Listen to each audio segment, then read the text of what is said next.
কম বয়সে স্বামীকে হারিয়েছেন, জেলে থাকতে মাকে হারিয়েছেন, অফিসে অবরুদ্ধ থাকা অবস্থায় ছোট ছেলেকে হারিয়েছেন। আরেক সন্তান হাজার মাইল দূরে লন্ডনে ছিলেন ১.৫ দশক। এছাড়া নিজ বাসা থেকে তাকে বের করে দেওয়া হয়েছে। খালেদা জিয়ার জীবনের পুরোটাই ত্যাগ ও সংগ্রামে ভরা। খালেদা জিয়া চাইলে উন্নত কোনো দেশে বাকি জীবনটা আরামে কাটিয়ে দিতে পারতেন। তবে তিনি একবার বলেছিলেন, আমার স্বজনহীন জীবনে দেশবাসী আমার স্বজন, আল্লাহ আমার একমাত্র ভরসা। আমি যেমন থাকি, যেখানেই থাকি, যতক্ষণ বেঁচে থাকবো দেশবাসীকে ছেড়ে যাব না। বেগম খালেদা জিয়ার ত্যাগ ও সংগ্রামের সময়গুলো দেখে নিন। ২০০৭-৮ সাল। এই সময়টায় খালেদা জিয়ার পরিবার ও দল দুটোর অবস্থায় ভীষণ নাজুক ছিল। তার দুই ছেলে দেশ ছাড়তে বাধ্য হন। বড় ছেলে তারেক রহমান ছিলেন গুরুতর আহত, তিনি যান লন্ডনে। ছোট ছেলে আরাফাত রহমান কোকো ছিলেন অ্যাজমা রোগাক্রান্ত, তিনি যান থাইল্যান্ড ও পরে মালয়েশিয়ায়। এদিকে বিএনপি ছিল দীর্ঘদিন ক্ষমতার বাইরে। বিপর্যয় আরো ঘনিয়ে আসে ২০০৮ সালের ডিসেম্বরে আওয়ামী লীগ নির্বাচনে জিতলে। নানা অনিয়মের অভিযোগ তুলে খালেদা জিয়ার ঢাকা সেনানিবাসের শহীদ মইনুল রোডের বাড়িটির বরাদ্দ বাতিল করা হয়। পরে ২০১০ সালের ১৩ নভেম্বর তাকে সেই বাড়ি থেকে উচ্ছেদ করা হয়, যেখানে তিনি ৩৮ বছর ধরে বসবাস করেছিলেন। মূলত জিয়াউর রহমান প্রাণ হারানোর পর তৎকালীন সেনাপ্রধান হুসেইন মোহাম্মদ এরশাদ টোকেন মূল্যে ২.৭ একর সম্পত্তি খালেদা জিয়াকে বরাদ্দ দিয়েছিলেন। এরপরও খালেদা জিয়ার বিপর্যয় শেষ হয়নি। ২০১৫ সালের জানুয়ারি থেকে খালেদা জিয়া গুলশনে তার অফিসে অবরুদ্ধ হন। এই অবস্থায় মালয়েশিয়ায় আরাফাত রহমান কোকো প্রাণ হারায়। পারিবারিক জীবনে ঝড় ঝঞ্ঝার এই সময়টাতে তিনি দলকে ভোলেননি। খালেদা জিয়া একবার বিরল রেকর্ড গড়েছিলেন।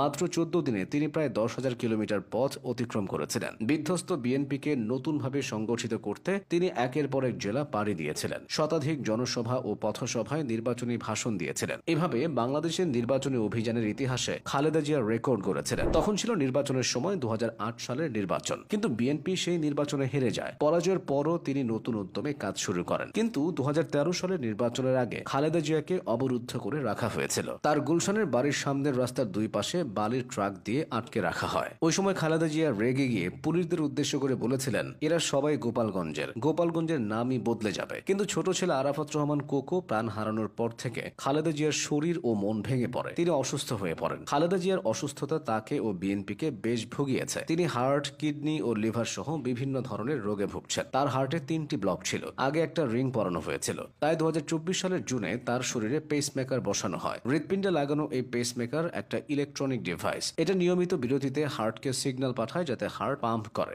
বেগম জিয়া আর্থ্রাইটিস ও ডায়াবেটিসও ভুগছেন। এরপর লন্ডনে গিয়ে উন্নত চিকিৎসা নিয়ে দেশে ফিরেছেন। ইতিহাস তাকে অনেক কারণেই মনে রাখবে। তবে আলাদা করে বলতে হয়, ৮০ দশকে জেনারেল এরশাদের সামরিক শাসন অবসানের লক্ষ্যে দেশব্যাপী গণতান্ত্রিক আন্দোলনের নেতৃত্ব দেওয়ার কারণে এরশাদের ৯ বছরের শাসনামলে খালেদা জিয়া ৩ বার গ্রেফতার হন। এই আন্দোলনে সফল হয়ে ১৯৯১ সালে খালেদা জিয়া বাংলাদেশের প্রথম নারী প্রধানমন্ত্রী হয়েছিলেন। সেবার তিনি ফেনী ১, বগুড়া ৭, ঢাকা ৫, ঢাকা ৯, চট্টগ্রাম ৮ মোট ৫টি আসনে জিতেছিলেন, যার রেকর্ড। এই ৫ আসন থেকে তার মোট ভোট ছিল ৩,১৬,০৬৩টি। ১৯৯৬ সালের নির্বাচনেও তিনি ৫টি আসন থেকে জিতেছেন। এভাবে ১৯৯১ থেকে ২০০৮ পর্যন্ত অনুষ্ঠিত ৫টি নির্বাচনের মধ্যে ৪টি নির্বাচনে খালেদা জিয়া সর্বোচ্চ ১৮টি আসনের প্রতিদ্বন্দ্বিতা করে প্রায় ২০ লাখ ভোট পেয়েছেন। দীর্ঘ সংগ্রামী জীবনে তার প্রাপ্তি অনেক। তার নামের সঙ্গে আছে মাদার অফ ডেমোক্রেসি তকমা। ত্যাগ ও সংগ্রামের দিক থেকে তার তুলনা তিনি নিজেই।